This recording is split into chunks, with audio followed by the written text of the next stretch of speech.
Переполох у Росії. Там ФСБ півдоби проводило так звану контртерористичну операцію. Відбувалося все в тимчасово окупованій Росії Інгушетії. Це регіон неподалік Чечні, також тимчасово окупованої, яка правильно яку назвати Ічкерія. Так от в Інгушетії, де свого часу було багато правильних людей, які також боролися з режимом, неправильних теж чимало, але тим не менше чомусь у 2024-му посеред білого дня там розпочинають якусь контртерористичну операцію. Повідомляють російські пропагандистські медіа про те, що цей режим розпочався у суботу о 19:30, тривав до ранку наступного дня. Давайте послухаємо, що пишуть безпосередньо російські пропагандисти.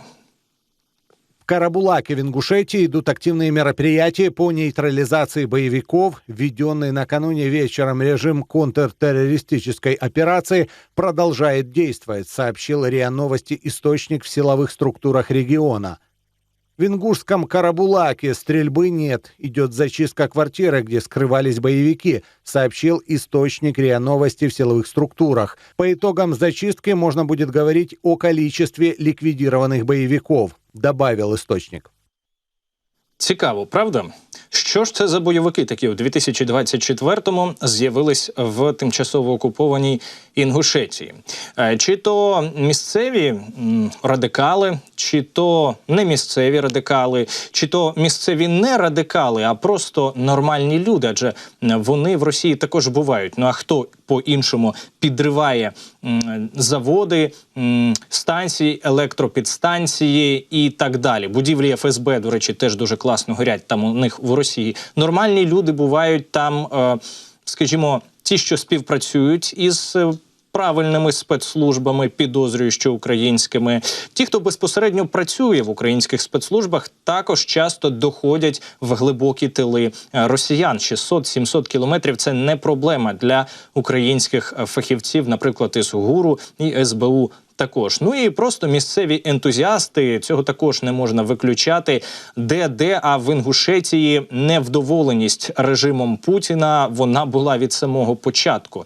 Там його не любили, не люблять і не планують любити. Де ще дуже сильно не люблять росіян, так це в тимчасово окупованому Криму. І владу Путіна там не люблять іще більше. У Феодосії знищено нафтопровід окупантів, повідомляють про це кримські партизани. Партизанська група АТЕШ заявляє про те, що в ніч проти 3 березня знищено нафтогін окупантів. Повідомляють, що дізналися цю інформацію від своїх агентів в окупаційних органах влади і що у Феодосії вночі був приліт по нафтогону. За їхніми словами, наслідки усували до самого ранку і збитки колосальні.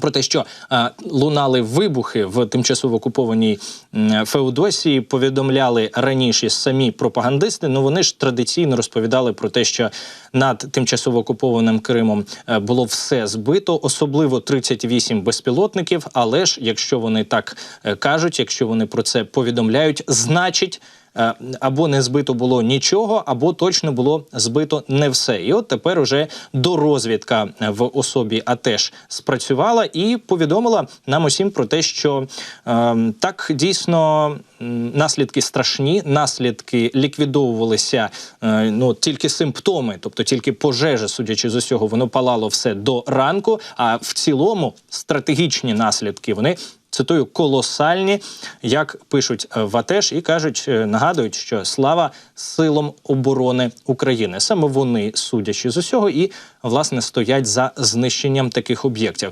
Що ще важливо підкреслити? От в Росії сьогодні дуже хизуються тим, що приходить багато людей до могили Навального, пабліки цим пістрять, дуже, якось хочеться їм всім навіщось говорити про те, що велика кількість людей приходить до могили, але, мабуть, це все-таки історія якась така про цікавість, про ті емоції, які вони ніколи ні до чого не призведуть. Це, така, можливо, певна якась некрофілія типова російська, як вони люблять, от всяке пов'язане зі смертю. Але ж дуже важливо, щоб зараз хоча б частина, невелика частина росіян, невелика частина тих, хто рвав на собі сорочку, розповідав про те, що вони будуть робити все для прекрасної Росії будущего, готові боротися, щоб вони почали співпрацювати з правильними організаціями.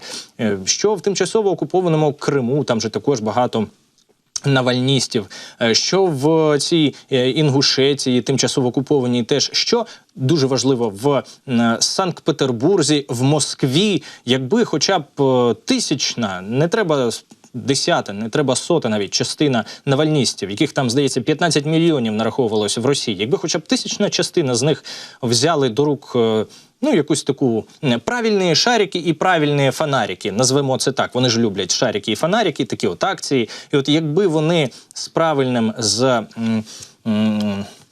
скажімо, правильними речовинами приходили до будівель ФСБ, з правильними фонариками зустрічали вночі десь воєнкомів місцевих або ФСБшників, то життя би покращилось, поменшало б військкоматів і ФСБшників. Там у них це їм вигідно. Якщо в когось є родичі, очень сочувствуючі Навальному, то можна про це зараз якраз натякнути. Зараз є для цього привід.